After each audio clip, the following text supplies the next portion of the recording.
Sorry, wrong. There we go. She's currently working as a suicide prevention coordinator for Salt Lake County Health Department. She came to Salt Lake County for the Bear River Health Department. She worked in multiple programs, including suicide prevention. Brianne has a passion for suicide prevention and hopes to help stigma and bring the rates of suicide down. We hope you do that too, Brianna. That's excellent. Thank you, and I will turn the time over to you.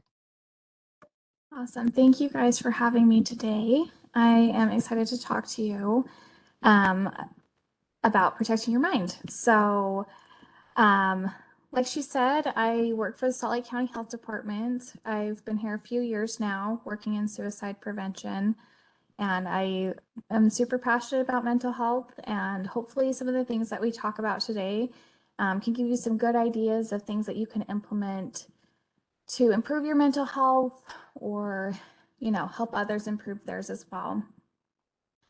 Just kind of to give an overview about what we're going to talk about. We're going to talk about risk and protective factors. So we'll kind of identify what that means and then look at specific risk and protective factors that we, maybe have within our own lives. We're going to look at identifying opportunities to promote protective factors within our homes and communities. And part of this will be including learning strategies for building mental wellness, connection, and coping skills. So hopefully we can make this interactive. There'll be some times when we have some slides that are meant for discussion. So please feel free to jump in and make comments, ask questions. I know we kind of have a small group, but hopefully that will make it a little bit more comfortable to pipe up. So looking at our mental health, this includes our emotional, psychological, and social well-being. It's going to affect how we think, feel, and act, and it helps determine how we handle stress, relate to others, and make choices. So I'm sure we've all experienced times in our lives when, that social well-being has maybe been a little more disconnected, or our emotional health has been a little bit off. And, we can see how that has probably affected our mental health. There's probably times when we're feeling really strong in our mental health and other times when we may not be. And we may be, experience kind of chronic mental health conditions or have periods of, mental illness. And all of these things are normal. We all are going to have struggles throughout our life with our mental health. But again, as we talk about these kind of risk and protective factors, hopefully we can build those strategies up to help keep our mental health well. So first, when looking at risk factors, these are going to be characteristics at the biological, psychological, family, community, or cultural level that precede and are associated with a higher likelihood of negative outcomes. So basically what this means is that risk factors are going to be things that make it more likely that you experience mental health struggles or mental health concerns or suicidal ideation. They don't necessarily mean that you will experience those things. They just put you at higher risk for them. So when looking at risk factors, the Utah Suicide Prevention Coalition has created a plan for Utah to help to promote suicide prevention and help the issue of suicide. So the risk factors that they've identified that can potentially be thought about or considered when talking about suicide prevention include these different things. So we maybe see impulsive or aggressive tendencies, job problems or loss, serious illness, financial problems, criminal or legal problems, social isolation, mental illnesses or misusing substances, adverse childhood experiences. And I'm going to talk a little bit more about what that is and kind of define that a little bit more. And then bullying, relationship problems, barriers to healthcare, and then unsafe media portrayals. So looking at kind of an older population, there may be a few things that may be kind of just natural risk factors that somebody may experience as they kind of age.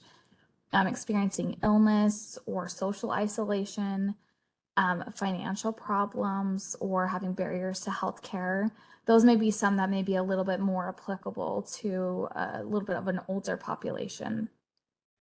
So looking at ACEs, just to kind of define what this is, these are basically potentially traumatic events that occurred in childhood from 0 to 17 years of age. And it's interesting to kind of think back on our childhood of the things that we experienced, in those years, how those could potentially affect our health long term. But high ACE score, so there's a survey that you take that helps you identify your ACEs. Having a high score is linked to chronic health problems, mental illnesses, and substance use problems into adulthood.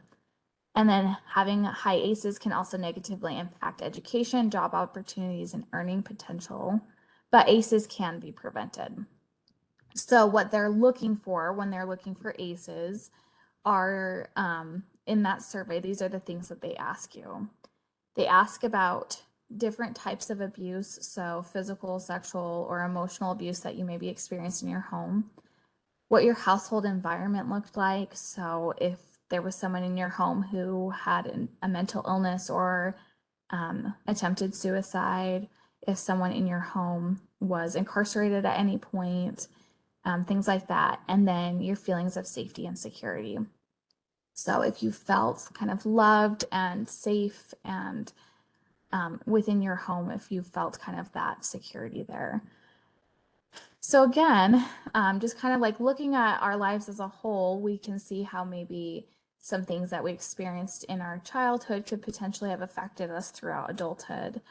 But again, as I said, those risk factors don't mean that you're going to experience suicidal ideation or mental health concerns. It just means you're at higher risk. So then we want to look at our protective factors because probably at some point or another, we've experienced a risk factor. So building protective factors can help us better deal with the effects of risk factors, help us reduce risk factors. So if we're looking at social isolation as a risk factor, building connectedness and, feeling like we're not alone, that we have solid relationships, we're maybe connected to our families or our communities or, our faith groups, whatever that may look like, that can help us lower those feelings of social isolation. So we can see how that protective factor can kind of help mitigate the risk factor. And then protective factors are going to help us increase resilience. So that's kind of that ability to bounce back. When I hear the word resilience, I often kind of think of like a rubber band. We can kind of be pulled and stretched and, moved around, but then we're able to kind of spring back and, work through whatever that is that's been kind of pulling us or stretching us, and then, continue to live, deal with them or those issues and, improve our mental health. So protective factors are characteristics that are associated with a lower likelihood of negative outcomes or that reduce a risk factor's impact. So kind of what I just mentioned there. So the protective factors that are listed again in that suicide prevention plan that was written by the state includes these different things: coping and problem solving skills, the ability to adapt or change, connectedness, self-esteem, sense of meaning and purpose in life, supportive relationships, safe and supportive environments, access to physical and mental health care, cultural, religious, or personal beliefs, and then reduced access to lethal means. So today I am going to focus on just a few of those different categories. So we'll go through a few of these different things and talk about how we can examples of building connectedness or finding purpose, things like that. So we want to make sure that we're building protection in our families and communities so that we can help reduce the risk of misusing substances, experiencing suicidal ideation, and just overall help us be more mentally well. So again, kind of protecting our mind. And so these are the protective factors that I'm going to focus on: coping and problem solving skills, connectedness, sense of meaning and purpose in life, supportive relationships, safe and supportive environments, and then access to mental health care and reduced access to lethal means. So a lot of the things that I talk about may be things that you already know, maybe things you already do.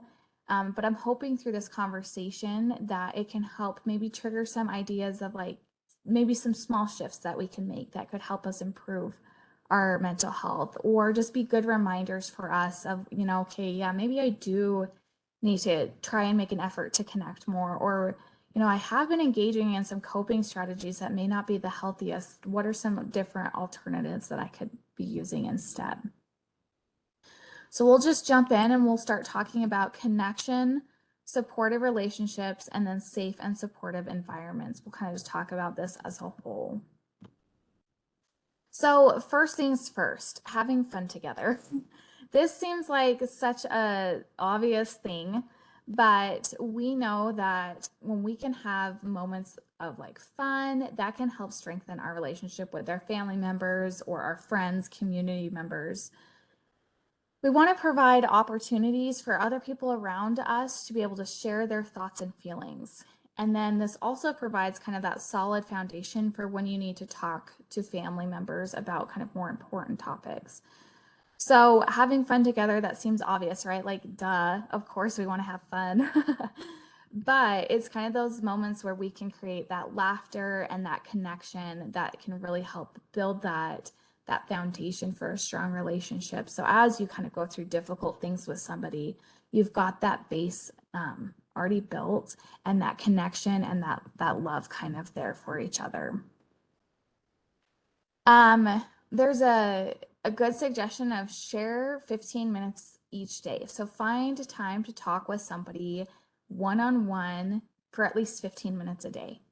And there have been times where there were a few years where I lived completely alone. And there were times when I would leave work on Friday, and then I wouldn't talk to anybody until I got back to work on Monday. And by the time Sunday night rolled around, I was usually feeling very isolated and very lonely. And sometimes I would even go to Hobby Lobby just to like feel like I was around people.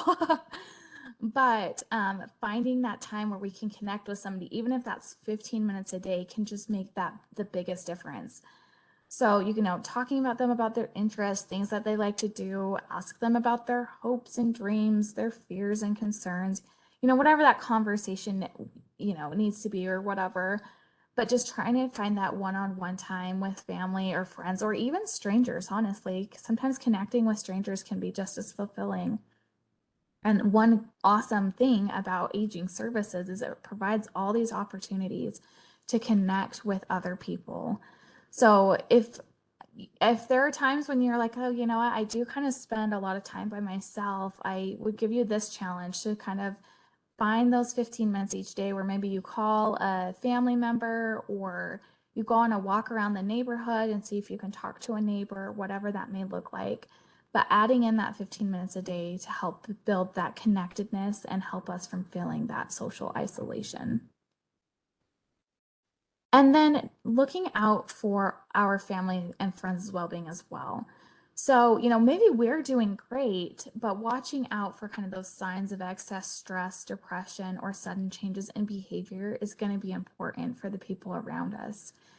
When someone is feeling really isolated and alone, they may, maybe they do start having thoughts of suicide, you're going to see kind of those shifts in behavior. Maybe they're a little bit more withdrawn, or just acting different than how they normally would. So if you're noticing that in somebody, talk to them about it, ask them how they're doing, and then help that family member find healthy ways to cope.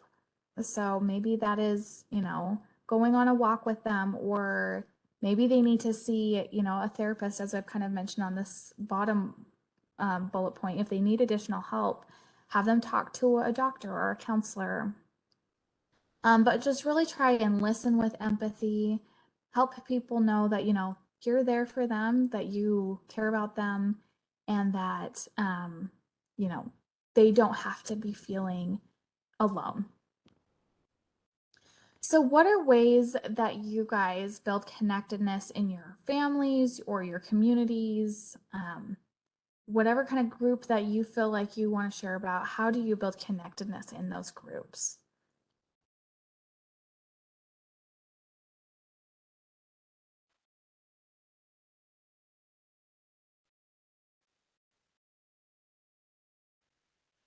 Anybody have any thoughts?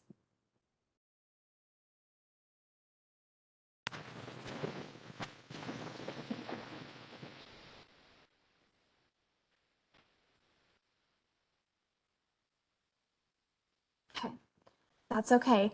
So just maybe kind of think about that and try to apply that to your own situation. Maybe write down a few ideas of, ways that I can connect better with the people around me. And finding those opportunities and taking advantage of them as well. I know sometimes, for me, I'm kind of introverted, so it can be a little bit of it can feel really taxing for me sometimes to reach out. But I feel like when I do, that always makes me feel more connected. Anyone have any thoughts or questions?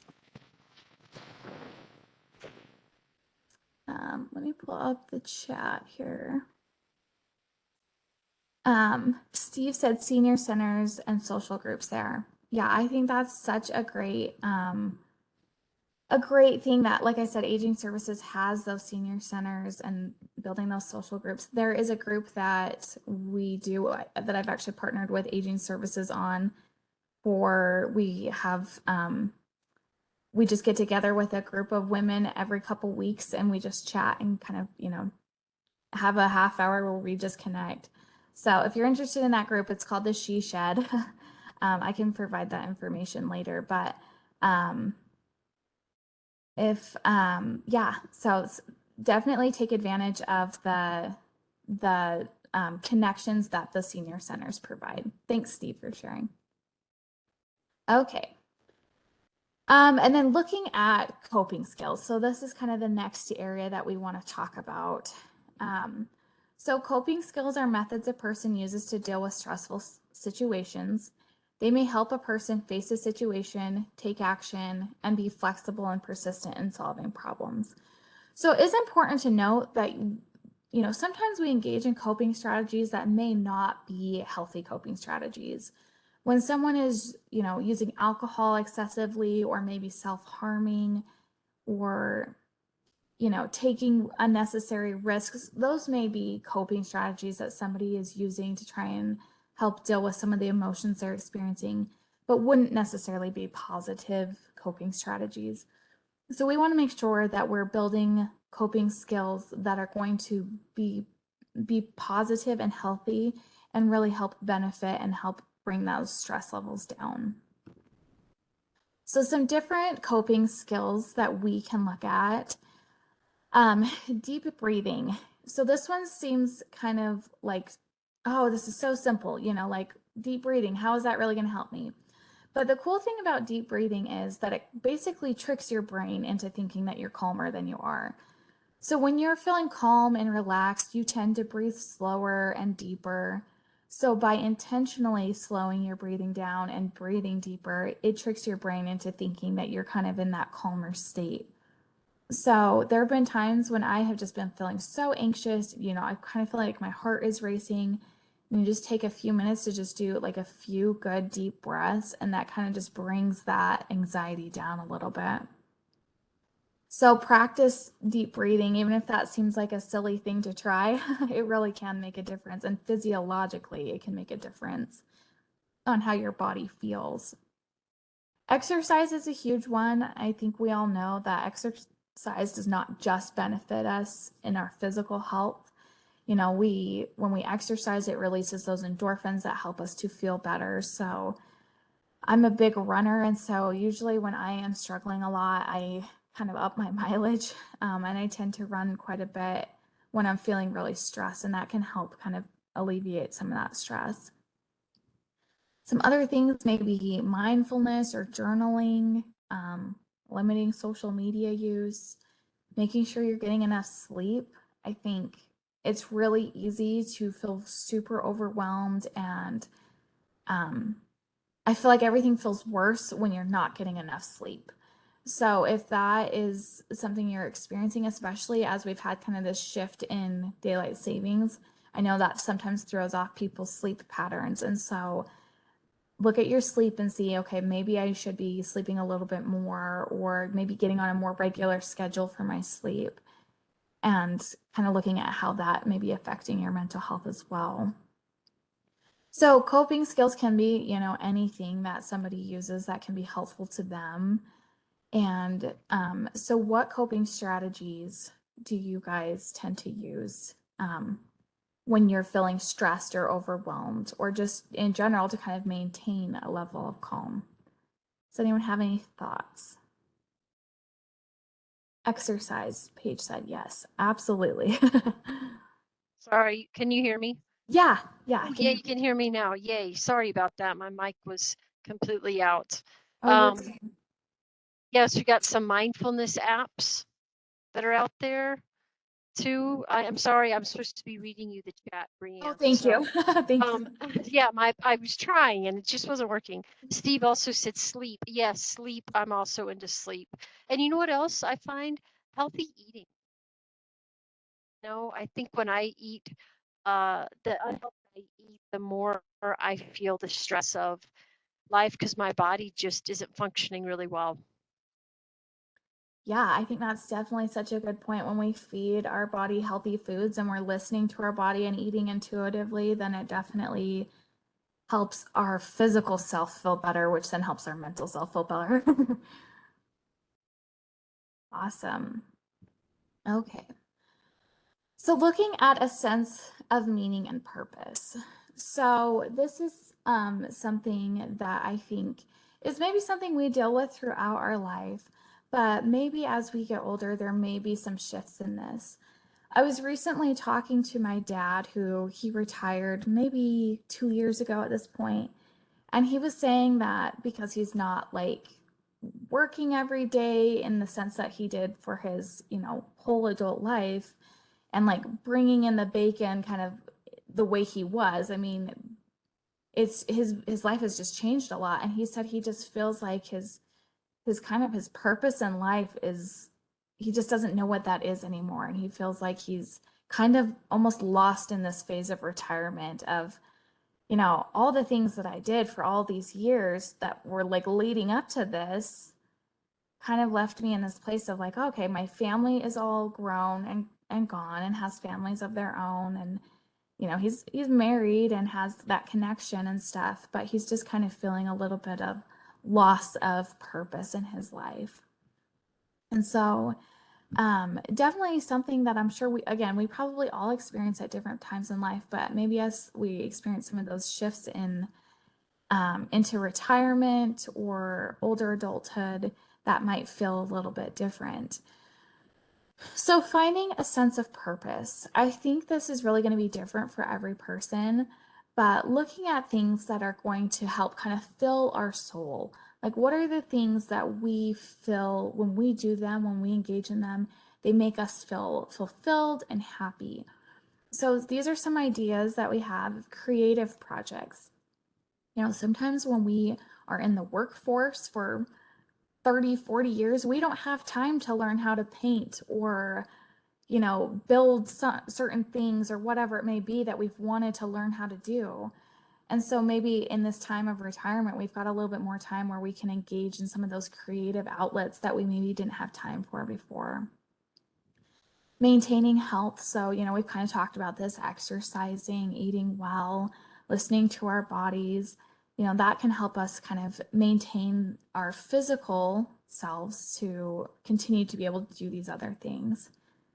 Contributing to the world. So this could maybe look like volunteering or sharing the knowledge that you have, with family members or grandkids or whoever, kind of contributing in that way of you have all this awesome life experience, probably all these wonderful skills, and contributing to kind of that next generation. I know for me, like I'm constantly trying to learn things from my parents that they're just kind of that they've learned over time, that they're just kind of, sharing with me and my siblings, that are really does contribute to my life. Cultivating curiosity. So again, what are the things that you've wanted to learn that you haven't had the chance to? Do you want to learn a language? Do you want to learn about geography or, whatever. Look at those kind of things that you have been maybe drawn to in the past that you haven't had the capacity or the time for. Finding that time to connect and really building new connections, or strengthening those connections you currently have. If you have the money for it, traveling, seeing kind of different sides of the world and seeing the way that other people live is always really cool and interesting. And then recognize and share your unique gifts. So again, you have all these skills and knowledge that you've gained over this lifetime, and sharing that with others can help kind of find that sense of purpose. So, what activities or hobbies can you guys think of that make you feel like, when you are engaged in, they make you feel relaxed but also challenged? What would be maybe some things that you can add in that could kind of help, those activities that could help you feel fulfilled? Any thoughts? Or what are ways that you have found purpose and meaning in kind of this phase of life?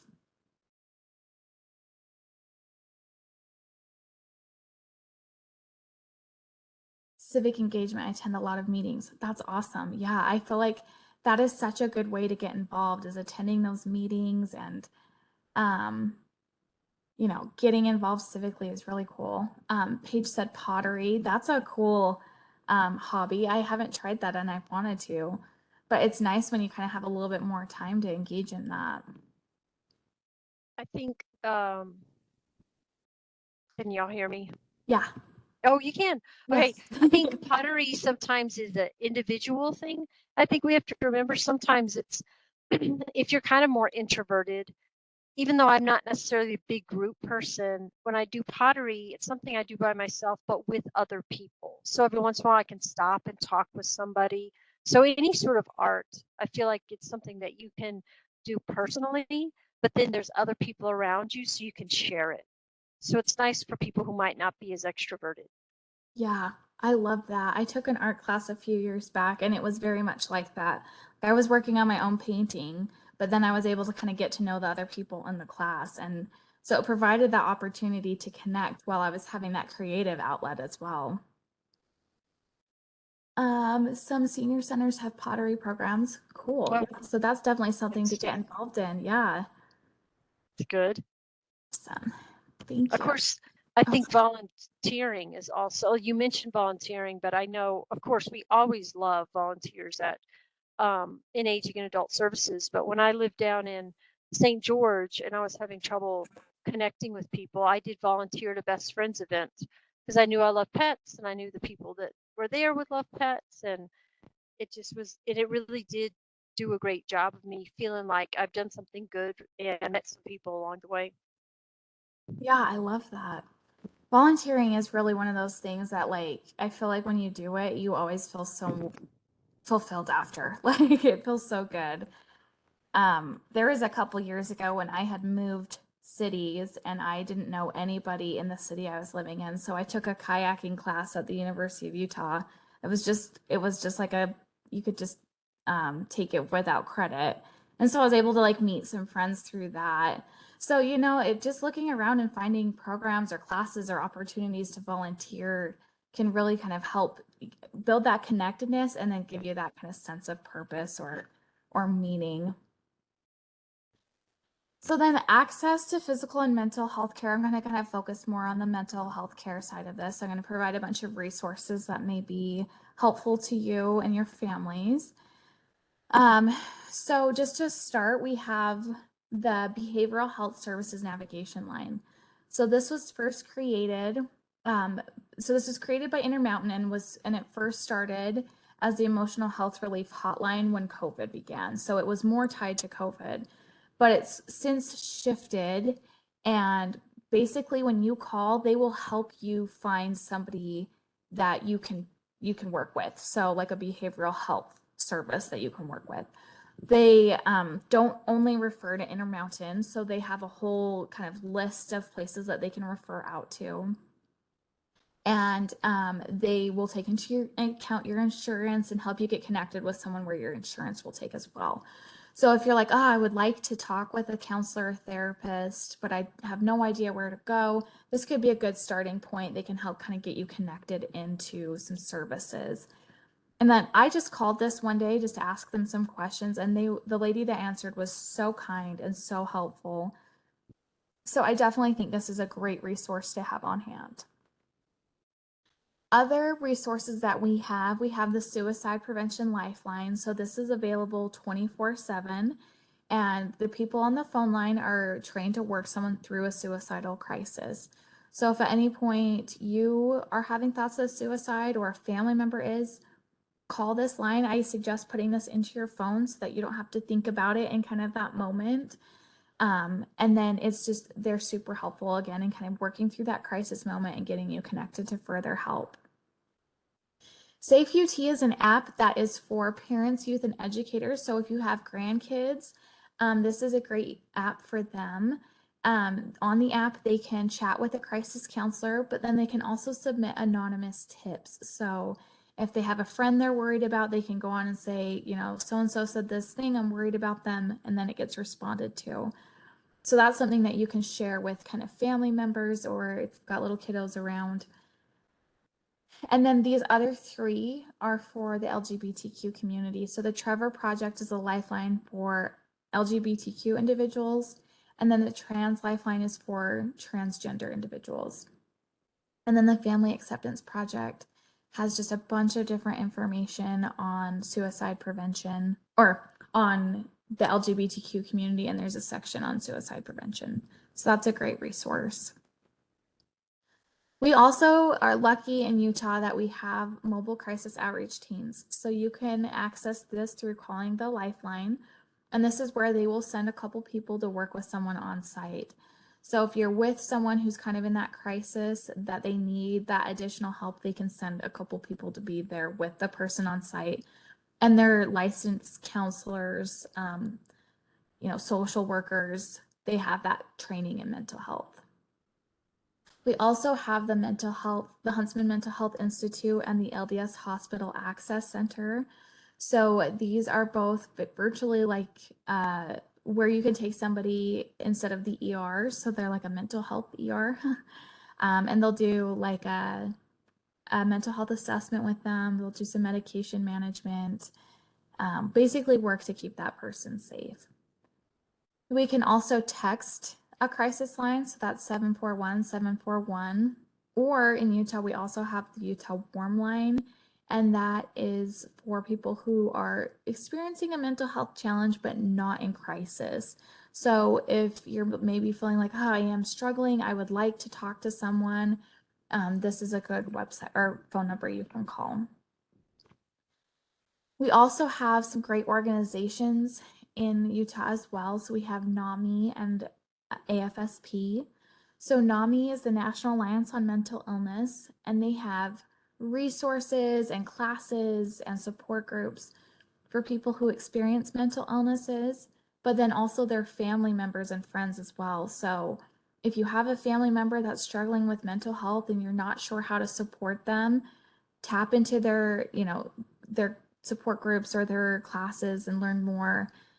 I know I have a friend who her husband experienced really kind of severe depression, and she got involved in the NAMI classes, and she felt like it was very supportive for her. She felt like she got a lot more support in having other caretakers there that were experiencing some of the same things she was. NAMI also has a peer mentor line as well, so kind of like the warm line, but if you want to talk with somebody else who's also experienced mental health struggles but has kind of worked through those, you can call the NAMI line as well, and you can find it on their website. AFSP has lots of information for, you know, people who've had thoughts of suicide, but also for people who are suicide loss survivors, meaning that they've maybe lost someone to suicide. And then 211 is a great resource if you want to be connected to all sorts of different things. So they have, you know, information on how to get access to food, like food pantries or housing assistance or mental health services. That's a great resource to look at. And if you need a whole kind of plethora of information. And then we have liveonutah.org. So this is Utah's suicide prevention campaign. You have maybe seen these billboards or posters or heard some online ads about Live On, but this is a great website to bookmark. It has tons of information about how to help somebody, how to get help, and then it has resources for all different types of groups. So faith groups, youth, the LGBTQ community, work sites. So if you have a group that is, kind of in one of those categories, you can look at specific resources for them. You can also request trainings on this as well. So if you have a group that wants to be trained on suicide prevention, you can go on and request a training. So lots of great resources that we can tap into. And then we want to reduce access to lethal means. So if someone is struggling with their mental health, we want to make sure to keep their environment safe. So if someone's showing warning signs of suicidal ideation, we want to just look at what the person may have access to in their environment and then work with that person to kind of reduce access to those things. So that could be like medications or firearms. Some storage options would be, if we're looking at kind of firearms, storing the guns away from home until the person's recovered. So keeping in mind that it's just a temporary measure to make sure that they're safe while they're in those crisis points. Changing the locks or making sure they don't have a key or combination. Not keeping ammunition at home until the person's recovered. And then it's not really recommended to hide guns. Most of the time our family members can figure out where their hiding spots are. But if it's a friend at risk, we can also hold on to their guns for them. So this is allowed in Utah. It might not be in other states, but here we can do that. But if it's ourselves, if we feel ourselves kind of struggling and we're maybe spiraling down, experiencing some of these things, removing our access to those things can be important too. And so just making sure that we're building time and space between us and a firearm can keep us safer if we're in those crisis points. So again, storing our firearms off-site, asking someone we care about to hold on to the key to our safe, or leaving them in a bank safe deposit box, something like that. And again, just keep in mind they're temporary measures. This isn't saying you can't have firearms in your home ever again. It's just while the person's at risk or while you're at risk, we want to make sure to take those extra precautions to keep ourselves safe. And then we do have this option as well. So I know that not everyone feels, I know that this might not work for all populations, right? Law enforcement might not be a safe place for a lot of populations. But we do have this option where we can store firearms free of charge with law enforcement if we're concerned about someone in our home. So you just want to call the police department up, and then you can drop them off there and you'll sign off on them. And then they do a hold for quite some time. I think it's typically around 60 days. So they would hold on to them for quite a while. So just kind of thinking about mental health as a whole, right? We are looking at those protective factors of building up those coping strategies, that connectedness, but then also, what do we do when we are kind of more in those high intensity kind of crisis moments, making sure our environment's safe, that we have those resources can be important for us as well as kind of protect our mind. So just kind of in conclusion, I know we're a couple minutes ahead of schedule, but reducing risk factors and promoting protective factors can overall improve our mental wellness. When we learn, positive coping strategies, we learn how to get connected and stay connected. We're accessing resources. We're checking in on our loved ones, finding that purpose. Those are all things that are going to be helpful in us maintaining our mental health. And so just kind of think about strategies that you can implement within your own home, in your family, your community that can help improve your mental health. So I'm going to throw my contact information up there. If you have questions or, need more information about any of the things I've talked about, please don't hesitate to reach out to me. But then we wanted to leave a few minutes. We've got quite a bit of time, but for any questions or thoughts or discussion that anybody has. So I will kind of just go quiet here, and if we have any thoughts or questions, let's chat and talk about them. Can you hear me, Brianne? Yeah. Yay. All right. So you've all figured out you can use a chat. You could also raise your hand. The little hand raise icon if you have questions for Brianne or a topic that you would like to bring up.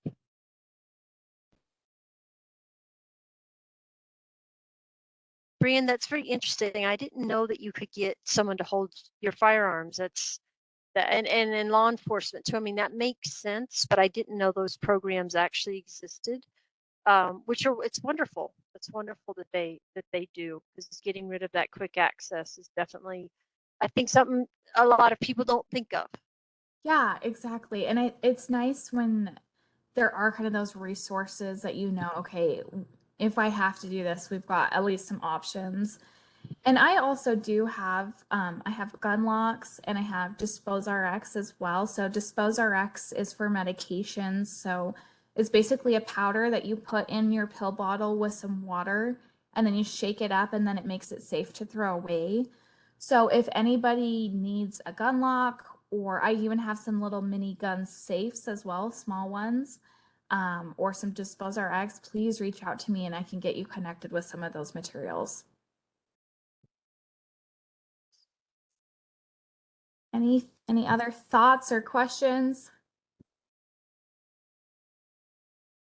The other point that you made, Brianne, that I thought was really helpful is, sometimes our family, our familial relationships can be very tough, even though people are like, well, lean on your family. But if your family is a source of stress, I like how you said, find something that you have fun with them. And I think that's the key, and is maybe you don't have fun doing everything with your family, but you do enjoy seeing movies with them, or you do enjoy going to the rodeo with them, and really kind of trying to limit it to that if you can. That way you have some positive feelings, and there's a lot of guilt, I think, associated with not getting along with your family, but it's not unheard of, Yeah. to struggle.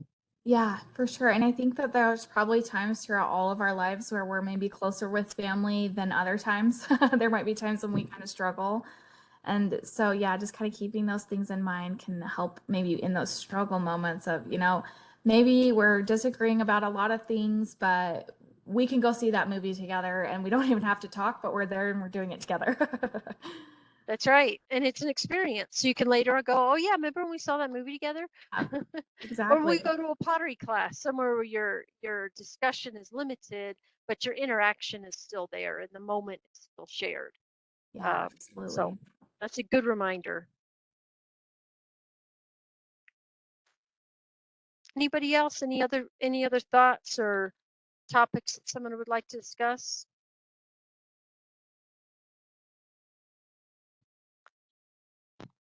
All right. Well, Brianne, thank you so much. That is such valuable information. Really appreciate the presentation and the time that you took to create it. Absolutely. Um, we'll see you again on our Healthy at Home webinar sometime in the future. I'm going to just tell you real quick about what we have coming up next Tuesday for our Healthy Home webinar. It's called Protect Your Body, and it's by the speaker's name is Paul Holbrook, and he's from the Age Performance, which is a kind of a personal training studio here in Salt Lake City. So if you want to learn about how exercise can really help with the aging process, um, we're not going to get rid of aging, but we can definitely make it so it's something that uh, we can celebrate and make the most of. And I think Paul will explain to us how we can do that. So if you are around next Tuesday, use the same link and join us for that presentation. And again, Brianne, thank you so much for being here today. Hope you have a wonderful rest of your day. Thank you. Have a good one. Thank you. You too. Take care. Bye, everybody. Bye. Thanks for being here.